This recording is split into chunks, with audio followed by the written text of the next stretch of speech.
आज हम अपनी बरकत के भेद को सीखेंगे। मेरा मज़मून होगा खुदा का कलाम बा आवाज। याद रखिए, जब तक बाइबल मुकद्दस खुदा का कलाम हमारे अंदर बा आवाज नहीं बनता, हम उस वक्त तक अपने प्रॉब्लम से, मसाइल से निकल नहीं पाते।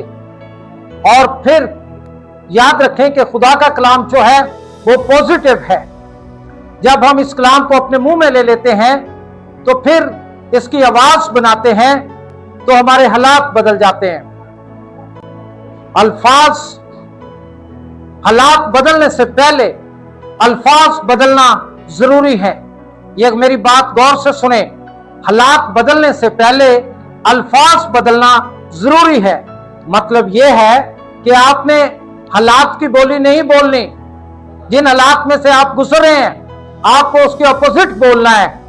आपको याद होगा कि यूना मछली के पेट में चला गया और मछली समुद्र के पेट में चले गई, और उसने यही बात खुदा के कलाम को बाआवाज इस्तेमाल किया, हालात के खिलाफ इस्तेमाल किया।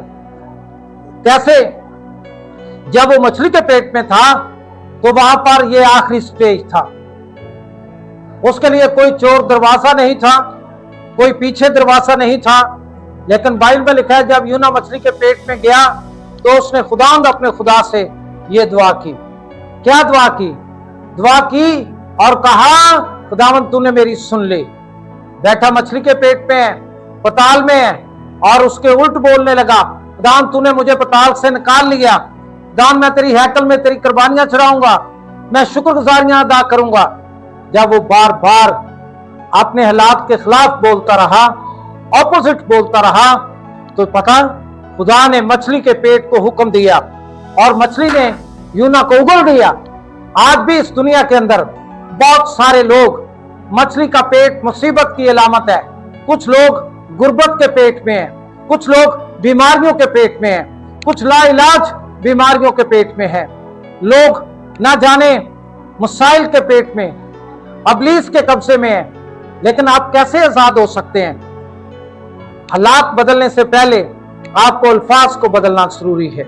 अजीज बहन और भाइयों, यूना ने जब बार बार अपनी रिहाई की बात, सुनी जाने की बात, पताल से निकल आने की बात की, तो मछली ने उसको खुशकी पर उगल दिया। आज खुदा आपको गुर्बत के पेट से, बीमारी के पेट से, आपको गरीबी के पेट से, मुखालफत के पेट से बाहर ले आएगा। और उसके लिए आपको क्या करना है? आपको अपनी रिहाई का ऐलान करना है। बाइबल में लिखा है, इंसान के मुंह की बातें ही उसे रास्तबाज ठहराती हैं, मुंह की बातें ही उसे गुनाहगार ठहराती हैं। आज लोग अपने मुंह के कलाम के वसीला से रिहाई पा रहे हैं और मुंह के कलाम के वसीला से बीमारियों में जकड़े जा रहे हैं। बीमार कह रहा है मैं बीमार हूं, गरीब कह रहा है मैं गरीब हूं। जब लोग के घरों में हम जाते हैं तो लोग कहते हैं, भाई साहब ऐ साड़ा गरीब खाना है। तो याद रखें कि लफ्ज एक बीज है। आपने अच्छा बीज बोया या बुरा बीज बोया, आज से अच्छा बीज बो। अपने घर के लिए अच्छा बीज बोलो। कहो कि ये मेरा घर अमीर खाना है, मेरे बच्चे सेहतमंद इंटेलिजेंट हैं, मेरा काम अच्छा जा रहा है। खुदा ने जब 6 दिन में सब कुछ बनाया, जो ऐ इंसान तेरे लिए, तो हर दिन को देखकर कहा अच्छा है। हम कई बार अपने दिन को भी बुरा कह देते हैं। हम अपने पाकिस्तान को कई बार बुरा कहते हैं। पाकिस्तान में क्या रखा है? पाकिस्तान के लिए बुरा बीज बोते हैं। अगर आप पाकिस्तान में रहकर खुशहाल जिंदगी बसर करना चाहते हैं तो खुदा का शुक्र करो कि पाकिस्तान आपके लिए मुल्क इत्मीनान है। आप इसी मुल्क के अंदर जहां तुम खड़े हो, यहां ही सरफराजी पा सकते हो, आपके बिजनेस बढ़ सकते हैं, आप बाहिफाजत रह सकते हैं।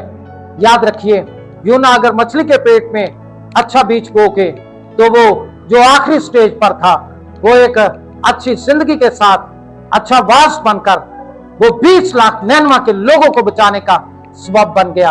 आप भी अपने लिए, अपने घरानों के लिए बाइस से बरकत बन सकते हैं। खुदा आपको, मुझे बरकत दे और पॉजिटिव बोलना का फसल दे। बोलना है, गूंगे नहीं रहना, आपके हालात बदल जाएंगे।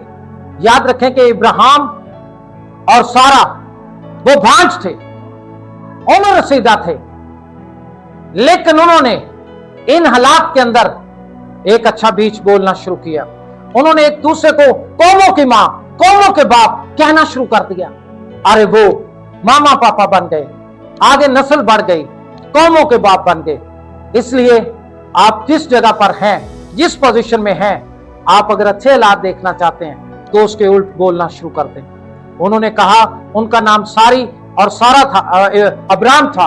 उन्होंने सारी नहीं कहा, सारा कौमों की मां। इब्राहिम, अब्राम नहीं कहा, कौमों के बाप। रिजल्ट क्या निकला?